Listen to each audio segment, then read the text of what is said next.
online teacher friends. I am burnt out from all of the things to do with life right now. So I am in vacation mode, juggling all of the things that I do, being a mom, being a wife, being the designated family adult to supervise the children and plan all the things, but plus also run my online businesses, online teaching, my Etsy shop, all the things. I usually get burnt out 2 to 3 times a year. When I start feeling this way, it is time for me to slow down and reflect and get some strategies. So today I am sharing with you 5 strategies that can help you avoid online teacher burnt out. If I missed a tip that you love employing to avoid online teaching burnout, let me know down in the comments below.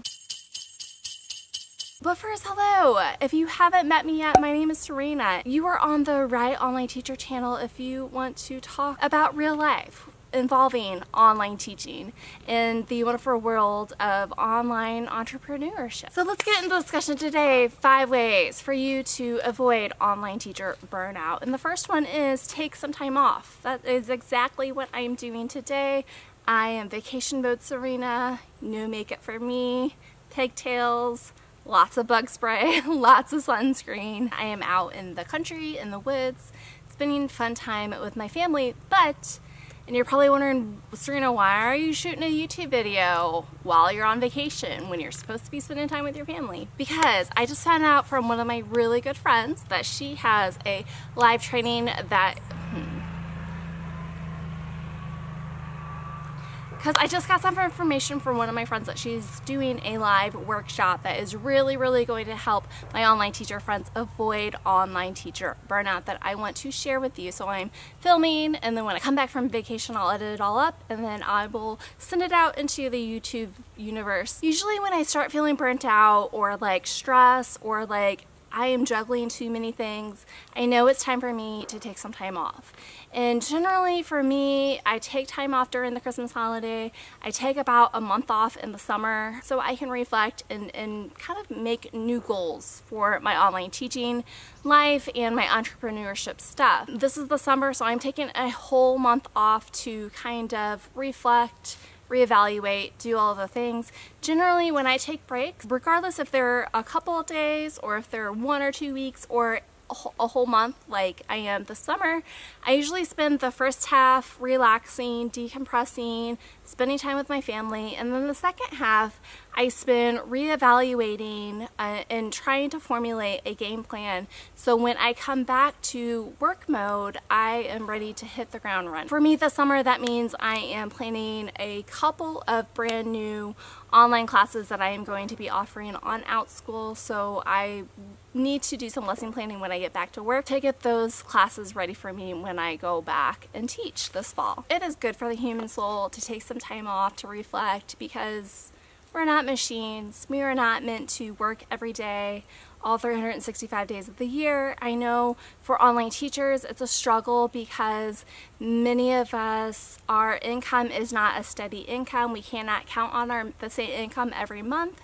so we have to hustle a lot. But it is truly important for you to take some time off from teaching so when you go back to teaching, you will be a better online teacher. Speaking about that work plan, here comes my number 2 tip to try to avoid online teacher burnt out. Sometimes when I feel like I have too many fires to put out or too many balls up in the air or a really grand idea out there that I don't know how to formulate a plan to make that grand idea actually happen, I turn to my fellow online teaching friends. And I have a small group of online teaching friends that we kind of all similar have the same online teaching background. It's great to have that core group of friends that I can hop on a DM with, run some ideas. Sometimes it's really good to have a second set of eyes. Speaking about one of those friends, my friend Rachel Baker from Merciful Mornings is a fantastic friend to have. She is so wise and she has helped me so many times. Her and I run a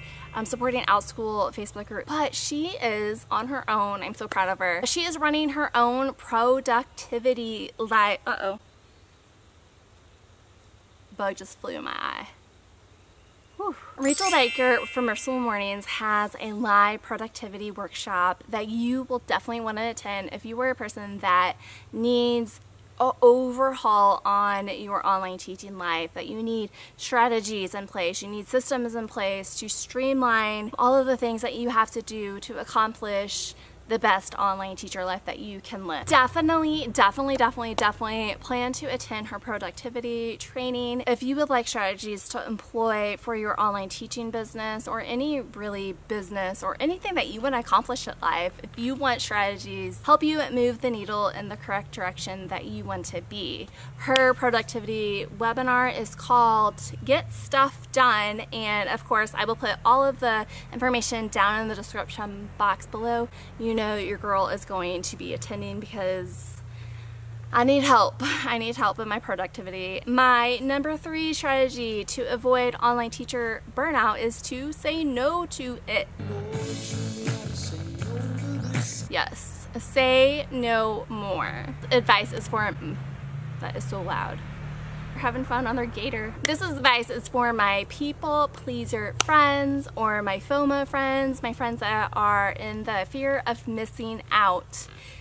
When you should say no is when you don't have the capacity to really say yes and really give it your all. Sometimes it's hard to say no because you are afraid of disappointing someone, or disappointing yourself, or you really want the challenge, or you feel like you're going to miss out on something.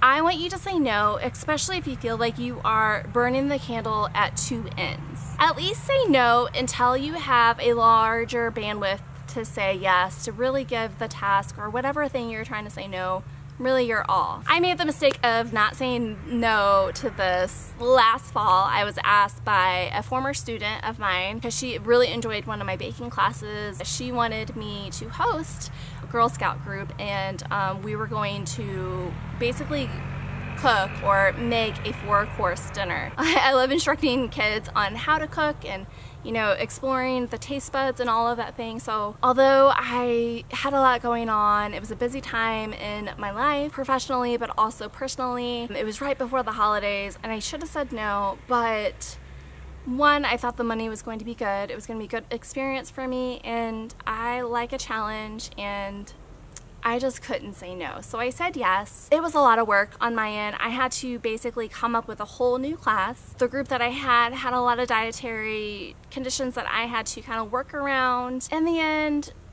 it did not go that great, and it made me really reflect on what I should have said no to, and I really should have said no because I really did not have the capacity to do it all. Although the class did earn me a nice paycheck for doing the class, and it was a learning experience for me, to me the stress of coming up with all of the things and actually teaching it in the midst of our busy time for my family, I decided that I probably won't ever do that again. Let me show you how to say no to this. Before you say yes to whatever task is out there, I want you to set your hard limits for your online teaching business. I want you to set not only the amount of hours that you are willing to teach, but also the amount of hours that you are willing to work. I want you to think about your working hours, because that is going to go into your personal family hours. So I want you to set the amount of working hours that you are willing to work, and then in those working hours I want you to set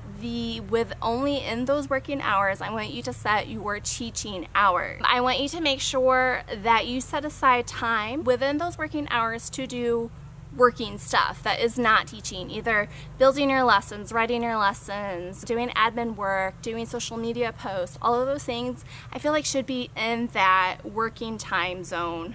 Okay, but what if like a really awesome opportunity comes up that could potentially earn me money, or it just sounds really cool, it could give me, you know, a lot of publicity or whatnot? Should you say yes to this? And before you say yes to this, I want you to think, one, is it going to be worth your time? Are you going to get enough money for the amount of time that you're going to work on it to eat into either your normal working time or into your personal family life? How often do you have to do this task that you think you should say no to it? So for me, if it is something that I'm going to get paid well and it is only going to cut into my personal family time just a little bit and for a short amount of time, I may say yes to that, as opposed to me saying yes to of a thing that's going to cut into my personal family time for a long period of time. For example, my son is a special needs student and he's on the autism spectrum, and I take him twice a week to outside therapy. And if I have to ask a family member to take my son to therapy for a long extended amount of time, instead of me taking them and actually getting to hear the in-time feedback of what is happening, I am apt to say no. Alright, we're just gonna work with it. We're just gonna work with it. It's fine. It's fine. I'm on vacation. My fourth strategy for avoiding online teacher burnout is the mantra: done is better than perfect. Yes, this is to my perfection friends. We all wish that we can make all the content for our online teaching life perfect, and we all wish that we had the perfect way to get engagement in our class, the perfect conversation starters, all of the things. If getting the perfect content or the perfect system for your online teaching life is holding you back, then I want you to say done is better than perfect. We cannot grow, learn, and teach as online teachers unless we actually do the job without practical practice in our craft. For my online teacher friends that are either stalled in the application process or have onboarded but not actually taught because they're afraid of their lessons bombing, I don't want you to wait until you have the absolutely perfect online teaching lesson ironed out before you actually do the job. How else would we know if a particular tech tool is not very good, or if you don't really jive with a particular age group? Instead of trying to make every single lesson or task perfect, I want you to make it the best that it can be in the allotted time that you have given yourself. Done is better than perfect. You can always go back to a particular lesson or go back to a task and make it better and improve. My fifth strategy to avoid online teacher burnout is to ask yourself, is the juice worth your squeeze? Yes, is the juice worth your squeeze? My online teacher friends, I want you to think of your time as money. I want you to figure out whatever your time is worth. So break it down, crunch the numbers, figure out how much you could make teaching or doing whatever in an hour. And think of that hour and think of the task that you have to do. If something is going to take you a lot of time and it's going to cost you, say you make $40 an hour to teach, because that's how much I could make teaching. If you make $40 an hour and something is going to take you hours and you can pay under the amount of what you are worth, if you can pay someone else to do that task for you cheaper than what you are worth that hour, then ask yourself, is the juice worth your squeeze? So I had to do this most recently. This is the first summer that my family, or my husband and I, had decided to hire a lawn service because I am the work-at-home parent. I am the designated adult. I stay at home, and I also am not physically disabled by the Marine Corps, and so I was the one that had to mow our lawn. It took me, I'm not joking you guys, 2 hours a week to mow the dang lawn. And those 2 hours were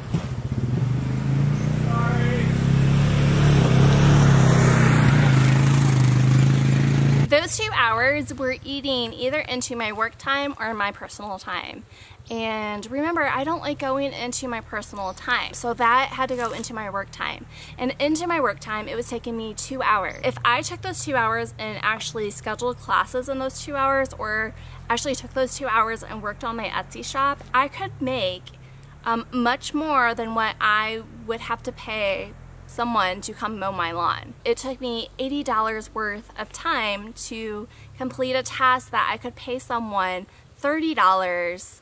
Then in the end, I would be making $50 if I took that time to teach instead of actually mowing the lawn. And plus, I really hate mowing the lawn. I really hated doing it. So to me, it was worth paying somebody $30. Now, how can you apply that to your online teaching business? Is that If some tasks that you are dreading, like you really hate doing your taxes, can you hire a CPA to do your taxes for you? Or if you really hate graphic design, can you go on Fiverr and hire someone to do your graphic designing for you? So I want you to think that type of mindset. My favorite place to hire out for my online teaching business is Fiverr. And I have a discount code. If you are new to Fiverr, it is fabulous. And if you want to know all about how to use Fiverr and what Fiverr is all about, go check out this video. But I will leave a discount code down below. Fiverr is awesome for my online teaching business. It really empowers me to really think about what I am worth, what my time is worth, and how I can outsource things to make my online teaching job so much easier. Okay, my friends, I hope this helps you avoid your online teaching burnout. Okay, I think I'm done.